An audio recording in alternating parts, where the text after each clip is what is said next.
Hey guys, and welcome back to another YouTube video. In this video, we're going through the Port Adelaide versus Carlton game to start off round 12. And this game, what a game it was for the first three quarters. And then we just saw an onslaught of goals. What was it? 11 goals in the last quarter. 11 out of the 26 total goals were scored in the last quarter, as I think it was something like 5 goals in the first about 4 minutes of the quarter. It was just bang, bang, bang. Cripps had 2 in the first 3 minutes of the quarter. Yeah, it was just crazy, and it honestly looked like it was going to turn into a shootout. And then obviously there was a couple of misses that occurred, and then that allowed, I think, Carlton just to sort of settle down, and they got the job done. And it was a huge win for them, a 6-goal win for them in the end, over Port Adelaide in Adelaide. I did predict that they would win. I didn't think it would be this much of a blowout. But yeah, happy I got the tip right. But in the end, it was just Walsh. He had a massive game again. Wonders if you don't tag him, he basically goes and has 35 and 10 tackles. Whereas if you do tag him, he has 20 and 5, basically, is what the difference is. So I think he is one that almost needs to be tagged each week now. And I'm surprised that coaches basically say, no, we're not going to bother tagging you. It's been shown, I think 2 games that he hasn't been tagged.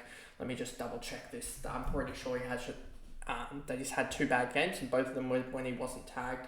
But let me just double check that for you guys.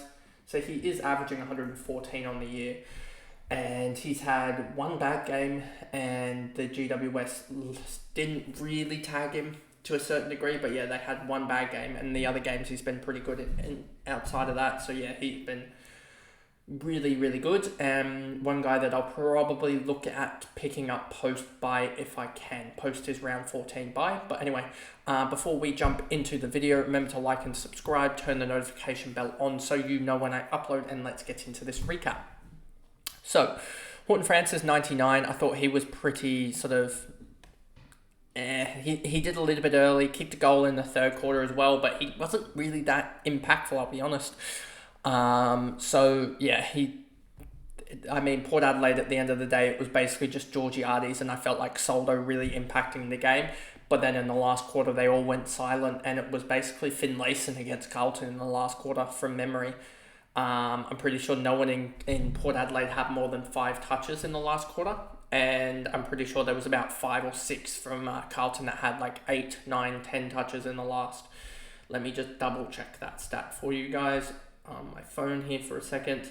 So the most disposals in the quarter for Port was Aaliyah, Butters, Farrell, Finlayson, and Horton Francis all on 5. But then you had Walsh, Akers, and Cripps all go above 9. Above 8 on 11, 10, and 9 respectively. Then you had DeConing, Fogarty, and Mackay on 6. And then in the hitouts department, Soldo actually won the quarter.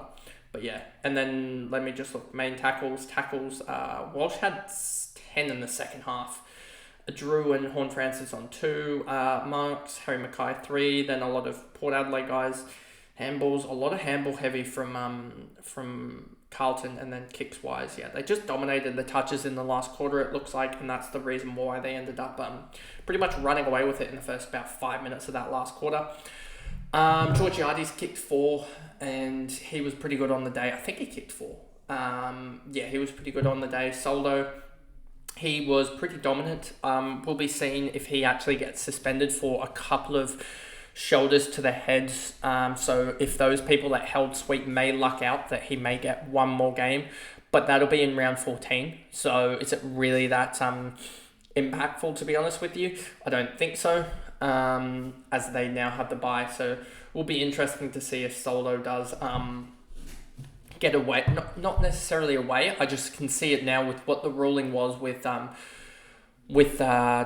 Crouch, that they do give him a week for basically he did a shoulder contact to the head whilst basically denying the opponent the ball and then grabbing the ball. But we'll see.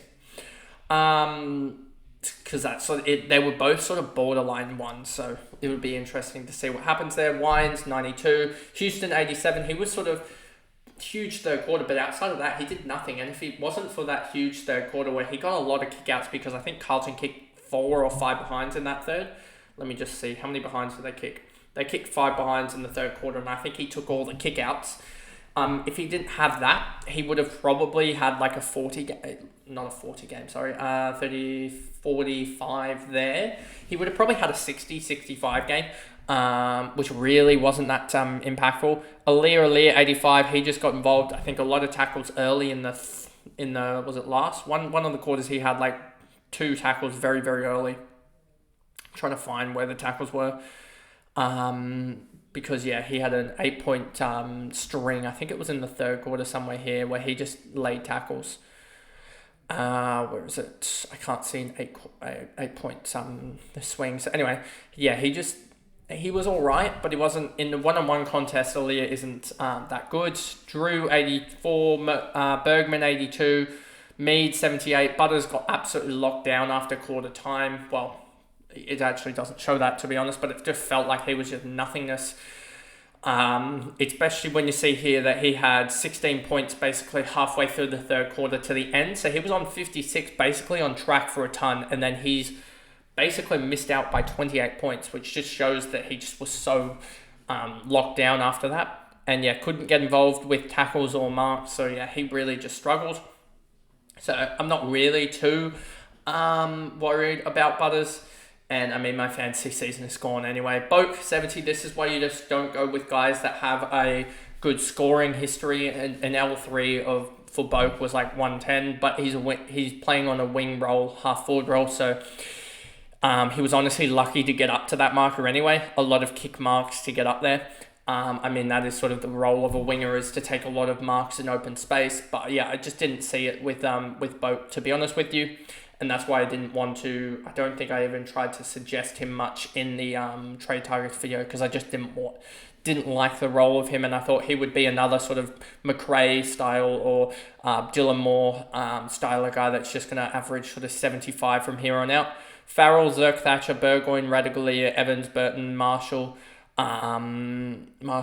Burn-Jones, Finlayson, McEntee and Dixon subbed out on a 12. Then we go over to Carlton, and you have Sammy Walsh here, absolutely brilliant from him, an 80-point second half and a 111-point last 3 terms is absolutely huge.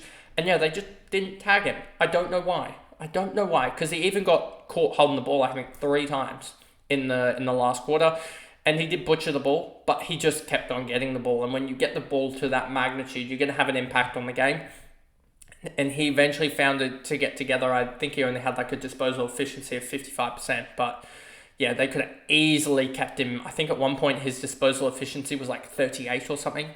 But he just kept finding the ball. I think it was around this point here, midway through, or just the early part of the third quarter, where he had a disposal efficiency around about a third or 40%. And it went up from there, but I just am pretty confused why Port didn't put someone on him. Willem Drew easily could have gone to him, and I don't know why that didn't happen. And it was ever more evident by the fact that around that time, Carlton started to clamp down on Zach Butters, and then Port didn't clamp down on Sam Walsh, and that's sort of when the game turned. Tom De Koning, 119. He was dominant in the ruck. Has an injury cloud over the top of him. I think he had something late. I don't remember what it was, but a 119 from him was pretty good. Nick Newman, a 108. His ball use is still a little bit iffy, but I mean, he just gets the ball enough that when he can just get the ball enough, it doesn't really matter about his ball use. Paddy Cripps, 91. That was a absolutely legendary last quarter, to be honest, from him, and it probably got enough to get the 3 votes, to be honest with you. 40 points, and I think it was 2 goals and like 10 touches, I think I want to say, or 10 or 9 touches. He was huge in the last quarter and pretty much willed them on to victory. Probably going to, 2 goals, 9 touches, 2 tackles. I think he's probably going to be close to best on ground just because of that. Him and Sam Walsh, I would probably... Just because Cripps did nothing in the first 3 quarters, I'd probably have Sam Walsh ahead of him, even though Cripps had an amazing last quarter. But I can understand why people would have Cripps ahead of Sam Walsh.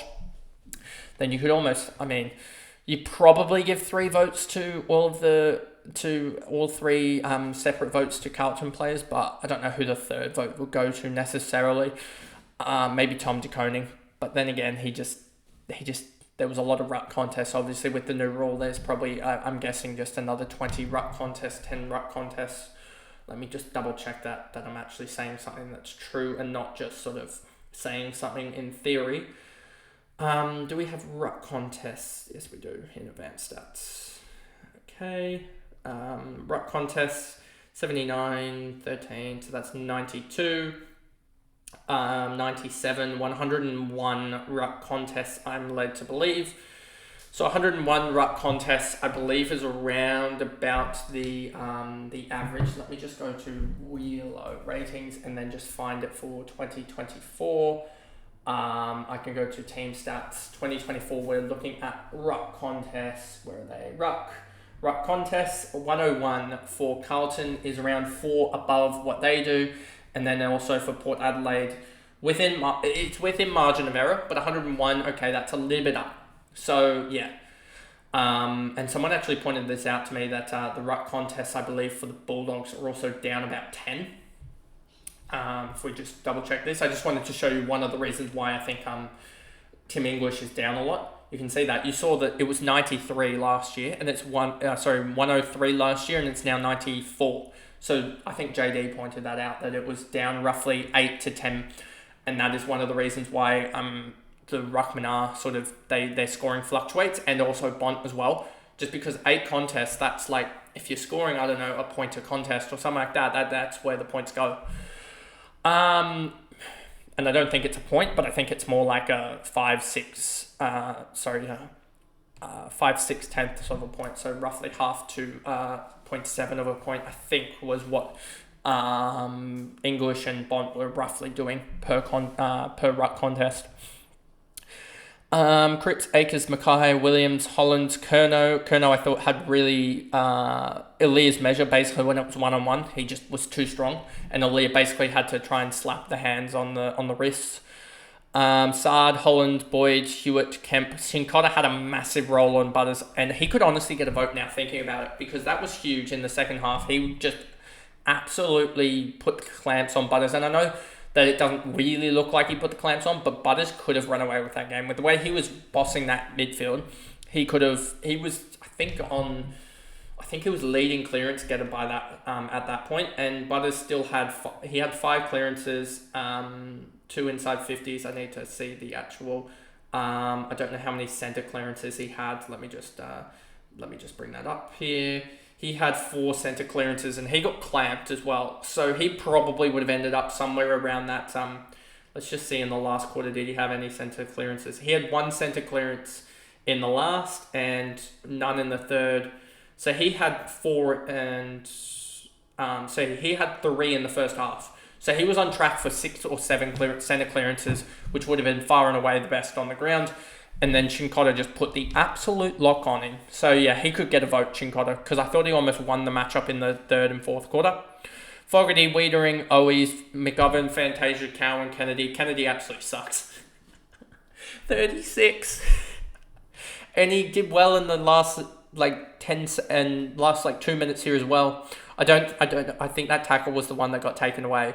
But still, that's 8 points in the last sort of 3 or 4 minutes. So he legitimately could have ended on 28 if he just didn't bother in the last couple minutes there. He was just absolutely so poor. I think they even played him as potentially even a key forward at some point. A ruck rover, a winger, a small forward. He played like every single role and just did nothing. Had no impact on the game. And I think he basically lost that matchup. I think they had him on, I think they even had him on Butters at one point, and it just didn't work. They had Hewitt on Butters, didn't work. So they finally put Cincotta on him, and it worked. So yeah, I'm just surprised that more teams don't have at least one. I mean, they have a tagger in their team in Willem Drew, and also Carlton do in Cincotta. Carlton used their tagger, won them the game. Port didn't use their tagger, lost them the game. So yeah, I just am completely shocked that they didn't move to tag Walsh, just because it was getting too much of the pill, that it was just too dangerous. Even if him going at 60% with all the clearances that he was getting, not clearances, but like contested possession, he had, I think, 15. He also had 8 clearances, 9 inside 50s, 550 metres gained, 2 centre clearances. Like, the numbers he had just racked up. And yeah, so that was just in everything in general, and there was 30 CBAs to be had, and Butters had 20. Most of them were sitting about 75%. Butters, Cripps, and Walsh at 76%. So that is the video there, and I will see you guys back for tomorrow when we recap the Collingwood versus Western Bulldogs game that is happening, I believe. When's it happening? Is it a 7:30 start for that game? Let me just double check that. 7:40 start for that game on Friday night. So yeah, I'll see you guys for that one. Bye guys.